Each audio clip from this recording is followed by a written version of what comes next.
Begin anew. Make it new. Okay. Yeah. Okay, so I don't know how well you can see,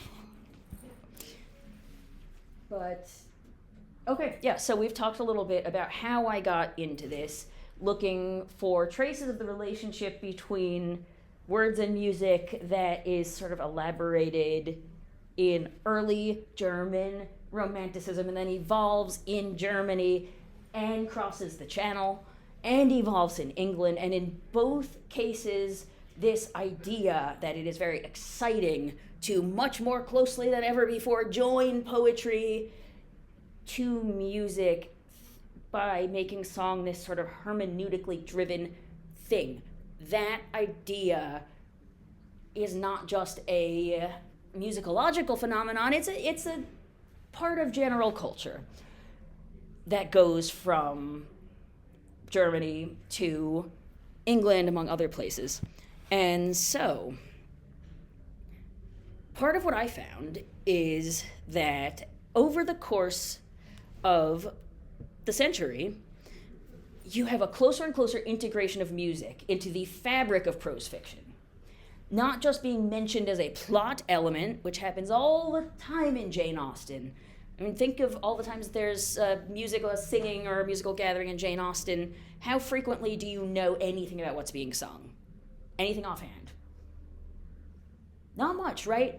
There's a little bit. Okay, so if we have time, I'll show us a little bit from Persuasion. But what I'm going to show us is sort of the high point of this progression of what I'm calling this art song type thinking into English novels.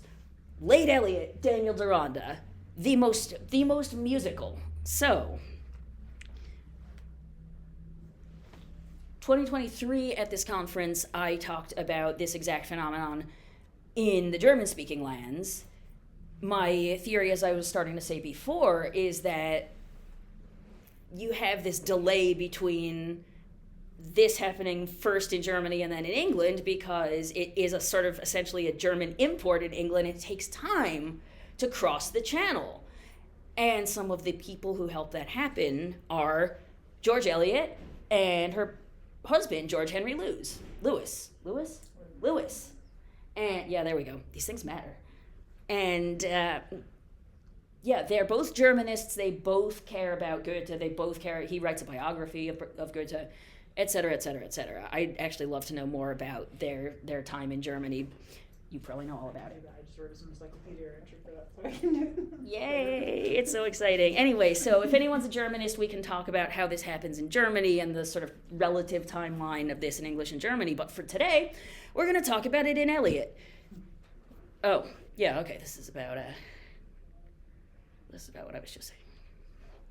So these are the main pivotal claims here, and then from now on we're going to be seeing quite a lot of detail and maybe a little bit less of these sort of large level abstractions, but if you're able to sort of keep hold of this is the argumentative structure into which everything that follows fits.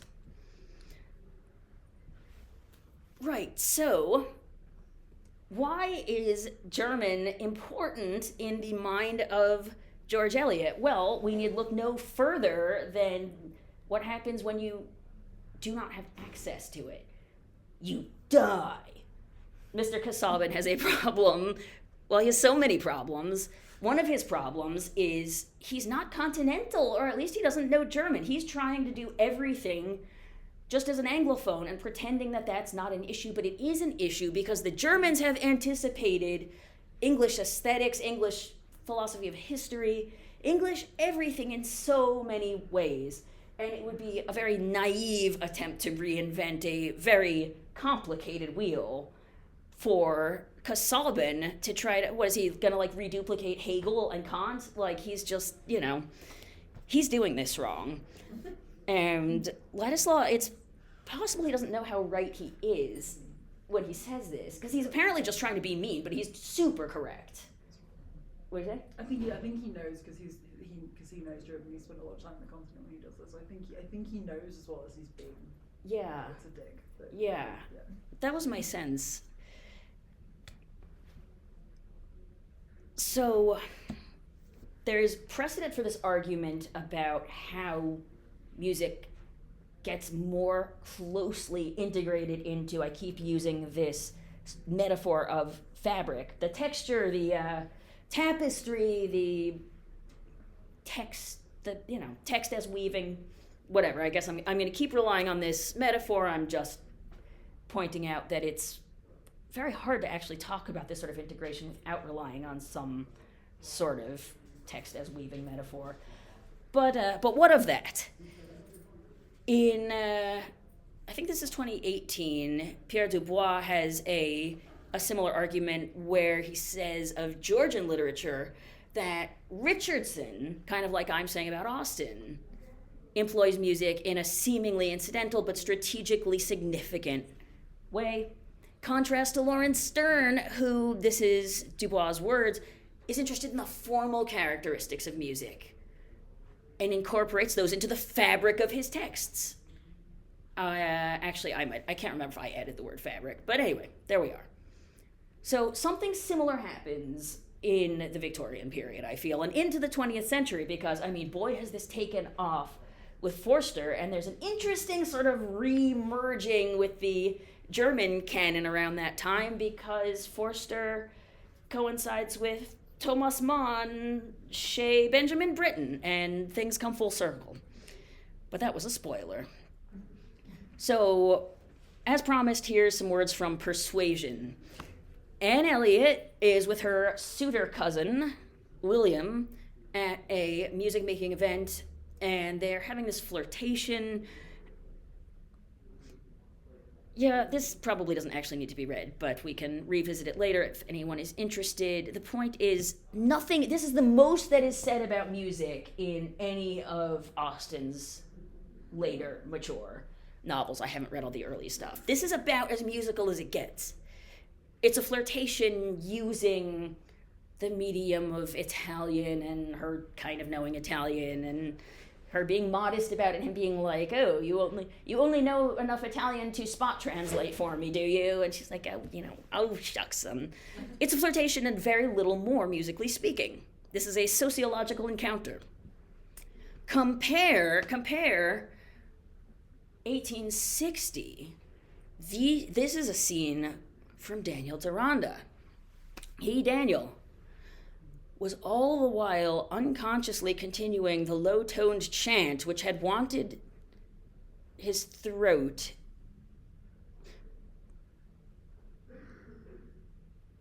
I must have miscopied something there, perhaps. Which had perhaps wanted out of his throat all the way up the river, the gondolier's song in the Otello, where Rossini, not Verdi, this is Rossini's Otello, opera seria, has worthily set to music the immortal words of Dante. Nessun maggior dolore che ricordarsi del tempo felice nella miseria. And as he rested on his oar, the pianissimo fall of the melodic wail nella miseria was distinctly audible on the brink of the water. All of that is Eliot's narrator speaking. So the narrator here tells us some of the words that Daniel is singing, how they sound, pianissimo, fall of the melodic wail. We know about their author and their composer, Rossini. Even the composer, we're told it's Dante. Eliot is thorough. I think Eliot had the art song bug as well. It takes one to know one, and this is it. And we even get a little appreciative aside by the narrator about the immortality, the worthiness of Rossini's accomplishment. And Dante is here. Cool.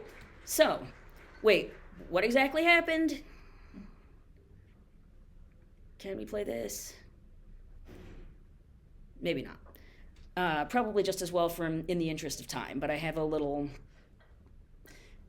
clip of Hugh Dancy playing Daniel Deronda in the BBC and singing this quite nicely and effectively. We can return to those if anyone's interested. But the lyrics themselves matter. The lyrics matter partly because they tell us things that we need to know about Daniel and his mood and his sensibilities and what he's like and his voice. And also, they mediate his first contact with Myra Cohen-Lapidoth, who is attempting to drown herself on the river. From his boat, Daniel sees on the bank of the river a figure which might have been an impersonation of the misery he was unconsciously giving voice to. So he's arrested by the sight of her, and watch the interplay between seeing and hearing in this. Eliot is always doing this from the beginning, and I find it very interesting. Arrested by the sight of her, Daniel stops singing. Myra sees him, takes notice, changes her stance. Quote, apparently his voice had entered her inner world without her having taken any note of whence it came. Then he tries to bring her to safety, and she is sort of, quaveringly submitting and expresses her lingering fear through reference to the words Daniel was just singing, Dante's words set by Rossini. I cannot see how I shall be glad to live. Thank you for saving me all the same, but I cannot see how I shall be glad to live. The maggiore dolore and the miseria have lasted longer than the tempo felice. Dolore, miseria. I think those words are alive. I think so too. The idea that one character's voice can enter another's consciousness is a central idea in Daniel Deronda. It's a transformative thing that happens among the characters, and it's a transformative thing to start having happen in novels. This is just not how Austen characters penetrate each other's minds. And I'm sure it's not because they don't have these same things happen. It's just we're not going to hear about it from Austen. We're going to hear all about it from Eliot. As soon as Myra comes into the novel, this whole new sound world opens up. Prior to that, everything is this sort of like horrible visuality. I always want to call it a terrible ballet of eyeballs, because it's that. But Myra comes in, and this new sound world opens up, which is brought in by Daniel's. It's opened up the possibility by Daniel singing on the river. Then, so fast forward to when Myra is a professional, I will say, lyric singer, and Daniel hears her singing for the first time. You can well believe this is the beginning of love, as we are the following. Deronda placed himself where he could see her while she sang. Then the narrator actually, this is apostrophe to the reader, which is it's a kind of nuts thing to do right here, but here we go. Reader, imagine her, Myra, with her dark hair brushed from her temples, yet showing certain tiny rings. Then see the perfect cameo her profile makes. Blah, blah, blah. The finished ear, the chin, blah, blah, blah. She sang Beethoven's Per pietà non dirmi addio with a subdued but searching pathos, which had that essential of perfect singing, the one making one oblivious of art or manner, and only possessing one with the song. Deronda began by looking at her, but felt himself presently covering his eyes with his hand, wanting to seclude the melody in darkness. First of all, how gorgeous is that? Second of all, this is Eliot's Jewish novel, and that, I do believe, is Daniel responding to what Jews have done since time immemorial while reciting the Shema, the central prayer. You cover your eyes so that you can concentrate, and you intone the thing. Usually quietly, not always. Anyway, the point is, I'm pretty sure that is this prayerful thing that is happening there. And incidentally, I always find myself doing this at concerts. Well, I do find that there is a power of secluding the melody in darkness. That's what I meant to say. The play between sound and the visual in this novel, like I said, and I really truly believe in everything I've read by Eliot, is very intensely meaningful and also complicated. The other person who's the major character in Daniel Deronda is Gwendolyn Harleth, and everything about her is spectacle. Everything is about eyes. She sings, though. It's not that she doesn't sing, But for her, she sings to entertain. She sings Italianly, but not in an opera seria way, in a bel canto way. And this is a problem for the German idea, or the German ideal for the Teutonic sensibility.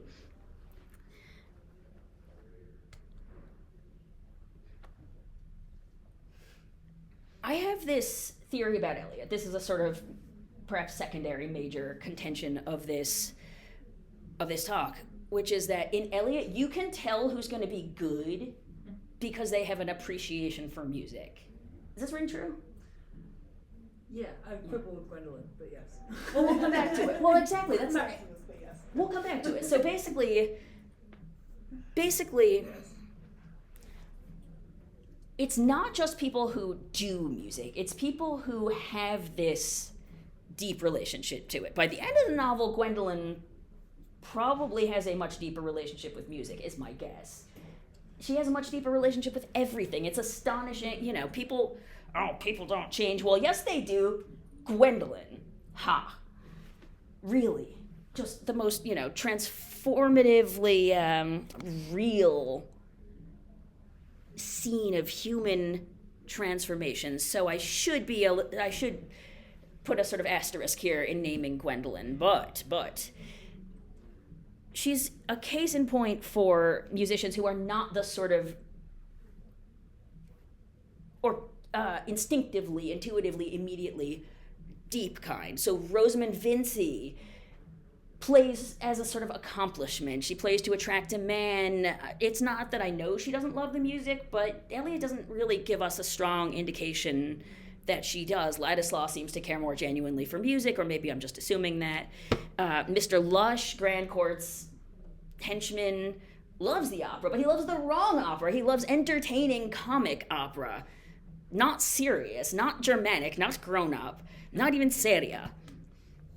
So then we have a figure called Herr Klezmer, Julius Klezmer, who is Germanic, Teutonic. He's referred to as possibly Slavic or something fermenting like that. I think there's a sort of implication of his Jewishness. Also, Klezmer is the old-fashioned term for a Jewish musician, and klezmer music is still what we call this particular strain of Jewish folkloric music.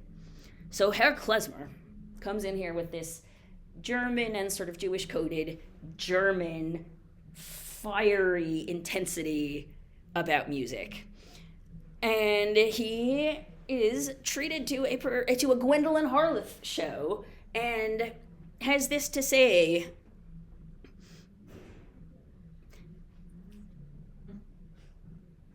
"It is always acceptable to see you sing." Which is it's an ouch, but a very interesting ouch. That's a very meaningful, interesting insult. "Still, you are not quite without gifts. You sing in tune, you have a pretty fair organ," which is not a euphemism, "but you produce your notes badly, and that music which you sing is beneath you. It is a form of melody which expresses a puerile state of culture. There is a sort of self-satisfied folly about every phrase of such melody. No cries of deep, mysterious passion. No conflict. No sense of the universal." Universal, that's a very Teutonic idea, very Beethovenian. He's a Beethovenian figure in many ways, this Klezmer. Though not only, he's Liszt, but also it makes men small as they listen to it. I don't like to be a judgmental asshole, but I do feel that way about music sometimes. I do. I really get it. I relate to Klezmer a lot. He's not always nice, but I relate to him a lot. Klezmer is he's like E.T.A. Hoffmann's Kapellmeister Chrysler. He's sort of a touching point with the German tradition that I've just been talking about this whole time, and which we could absolutely talk about much more later. There's this idea that Britain after Purcell is devoid of music, and it's quite an embarrassment, and there's interesting, hilarious hand-wringing. It's not true, of course, but there's interesting hand-wringing about it. And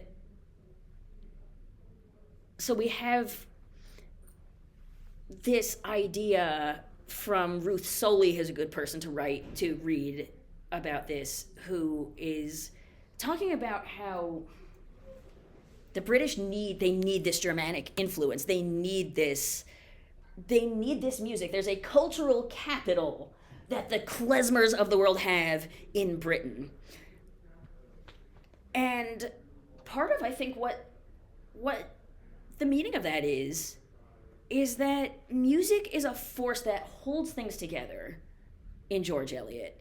Delia de Souza Correa has a suggestion that music gives a little bit of thematic unity to this novel, Daniel Deronda, that's often criticized for its divisions. I absolutely feel that.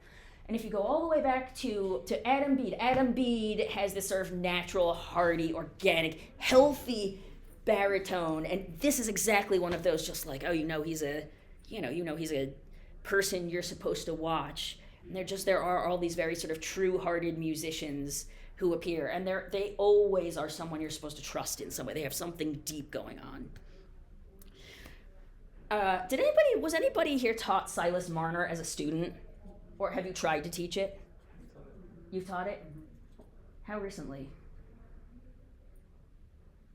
Maybe a year ago. How did it go?